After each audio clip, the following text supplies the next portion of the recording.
Smartphones are a very important necessity. Everyone is using a phone because it is a way to communicate with other people, play mobile games, scroll through social media, and other useful stuff.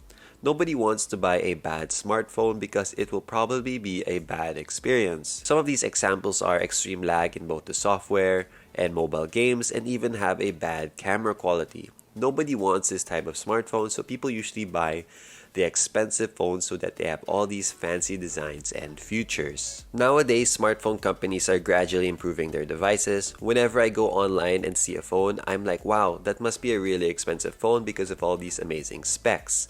But then I later find out that it's actually a low to a mid-range smartphone. So for me personally, I don't really like buying flagship phones because, it's really expensive and I could use that money towards something else. And you can get a really good phone for a good price. So I rather choose that. My past phone was a Xiaomi A2 Lite. It was a very good phone but only lasted 1.5 years, and that cost me 9,000 pesos. I wanted to look for a phone that is much cheaper but with better specs. So I went on the hunt on Lazada to try to find a phone in that price range, and after looking for some time, I finally found the Umidigi A7 Pro. Umidigi is a smartphone company that is based in China. They focus on budget smartphones but with really good specs. I found the Umidigi A7 Pro on Lazada. So there are two variants. The first one is the 4GB of RAM with 64GB of storage for 5,300 pesos, while the second variant is 4GB of RAM with 128GB of storage, and that is priced at 6,300 pesos. The phone that I chose was the 128GB because it was on sale on Lazada for 5,990 pesos. Based on the reviews on Lazada's, customers said that the expected delivery time was in 2 weeks, but for me, I only got the phone in a couple of days. I was surprised with the unboxing experience. The first thing that you see is the phone itself. There are two colors, which are Cosmic Black and Ocean Blue. I was really close to getting the black, but I wanted to get something different, so I got Ocean Blue. The next thing you see is the manual with the SIM ejector tool. The last few things that are included is the charger, which is in a nice red color, and of course, the wall charger. In this section of the video, I'll be discussing the different factors that helped me decide in buying this product. The first factor is the software. Umidigi runs on Android 10, but I hate those skins or softwares that run on top of Android like in Oppo, Huawei, Xiaomi. Umidigi, it runs stock Android, so basically it is a smooth experience because there's not much bloatware that is installed on the phone. The only applications are Google, like Gmail, Google Keeps, Google Photos. So basically, it's just Google applications that are installed on the device. The second factor is the charging port. I wanted a phone that has a Type-C instead of a micro USB because in the past years, micro USB chargers break so easily, it's very frustrating. So I was really quite surprised to see a Type-C charger in this smartphone of this price range. The third factor is the overall specs of this phone. The screen size is a 6.3-inch 1080p water drop display. It also has a very good battery of 4,150 milliamps, which can last a full day or even longer depending on the use. The last few things that I like on this phone is that it's a dual SIM card, and there's also a slot for micro SD for expandable storage. This is a big one. The fourth factor is the headphone jack.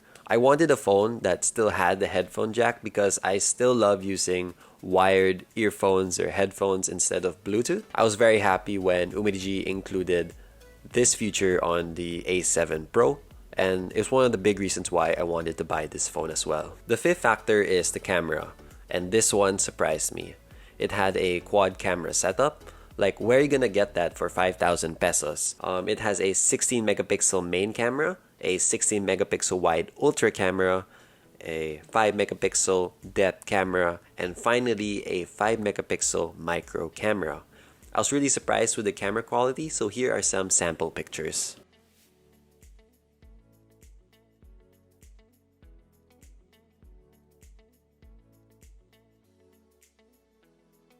Those are the main factors on why I bought this phone. But let's talk about the negative things, because there are some things I didn't like about this phone. The first negative factor is the fingerprint scanner. Everyone loves this feature because it's very convenient. All you have to do is put your fingerprint on the phone and it unlocks it. But on the Umidigi A7 Pro, it's not the fastest in the world, okay? So if I would rate it, it's not great, it's not terrible, but it's right in the middle. It's usable, but other phones are quite faster. But that's just it. It's not really a negative thing, but it's usable. It's a usable fingerprint scanner. The second negative factor is the specs of this phone because it runs a Helio P23, and some people complain that this is not the best because the phone will slow down after some time. But I've been using this phone for quite a while, and of course there are some certain lags that occur, but it's not all the time. It's pretty much a smooth experience 95% of the time. But of course some people are hesitant to buy this phone based on that spec, but it's still a really good phone even if it's running on this spec. The third negative factor is quite minor. I do not know if other Umidigi users have experienced this, but whenever I'm using Facebook, but more specifically the Facebook bubble, whenever I'm typing, the screen always flickers. It shows a red, blue lines that flicker, so they keep flickering when I'm typing. It was quite annoying, and I thought that after updating the phone, it would go away, but it still occurs from time to time. It doesn't affect the performance of the phone. The final negative factor. This one was really annoying because when I used my phone for the first few days, I was really careful with it. I would put it down on the table very carefully. I wouldn't throw it. But after maybe 3 or 4 days, I found some scratches on the back of my camera. I was really surprised. I'm like, where did this thing come from? I was really careful. So I started questioning myself, was I really rough with my phone? But I was like, no, I wasn't. And after doing some research and asking people online, that the scratches occurred because of the free case. When you lay it down on the surface and you move it, it's gonna scratch really easily because the case doesn't protect the camera lens or the glass. On my phone, there are 4 to 5 scratches, but it hasn't affected the camera quality. So I bought a new case on Shopee. It's 90 pesos. It's a transparent one. And this one protects the camera glass because there's a lip. It is above the camera lens, so whenever you put it on top of something, it's not gonna touch the camera glass. If you guys are gonna buy this phone, I prefer you buy another case to protect the camera. Buy one. It's a need. I know that I'm quite late in making this video because this phone was released in mid-2020, but I've been using this phone for 4 to 5 months, and I have to say that this phone has been really good to me. I've really enjoyed the experience of it. Of course, there are some certain negative things that happened that I have discussed before, but of course we have to look at the price.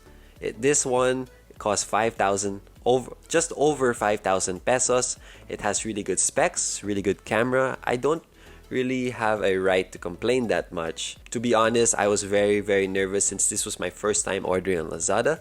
I was hoping that I wouldn't be scammed or the phone wouldn't be broken because I don't want to go through the hassle of shipping it out back to China. Once I got the phone, I tested it out immediately, and once everything was working fine, I was very happy already. If you guys are looking into buying this phone, I really recommend this. Buy this phone if you have the chance. Anyway, thank you guys so much for watching, and I'll catch you in the next one. Bye.